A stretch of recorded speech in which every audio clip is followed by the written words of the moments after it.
नमस्कार, मी श्री किशोर कुंभार, तालुका तंत्रज्ञान व्यवस्थापन यंत्रणा आत्मा विभाग पन्हाळा यांच्या अंतर्गत आपण 20 हेक्टर शेतीचे परंपरागत कृषी विकास योजनेअंतर्गत 20 हेक्टर क्षेत्राचे आपण गट स्थापन केला आणि त्या गट स्थापन केल्यानंतर आपण सेंद्रिय शेती किंवा जमिनीचा सेंद्रिय कर्ब वाढवण्याकरता जे काही वेगवेगळ्या निविष्ठा तयार करत आहे त्यामध्ये आपण गांडूळ खत निर्मिती हा एक पर्याय ठेवलेला आहे.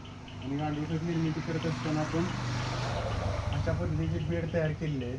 बेड तयार करत असताना आपण सुरुवातीला हे शेणखत भरलेलं आहे, कुजलेलं 30 ते 45 दिवसाचं पूर्वीचं शेणखत भरून अशा पद्धतीने हे बेड तयार केले आहेत. आणि त्यानंतर बेड भरून झाल्यानंतर आपण त्यावरती ऑस्ट्रेलियन जातीची सिना फेटेडा नावाची एक प्रजात सोडलेली आहे. हा असा संपूर्ण बेड भरलेला आहे.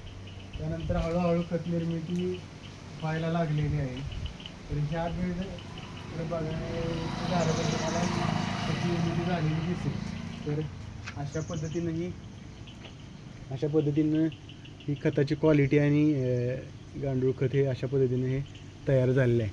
तर सेंद्रिय शेती करत असताना, जैविक शेती करत असताना किंवा परंपरागत कृषी विकास योजनेअंतर्गत जमिनीचा सेंद्रिय कर्ब हा मेंटेन ठेवणं फार गरजेचं आहे. तर तुमच्या रासायनिक खताची कार्यक्षमता वाढू शकते आणि तुमच्या पिकाची वाढ किंवा बाकीच्या ज्या काही अन्न घटकांची गरज असते ती गरज पूर्ण होऊ शकते.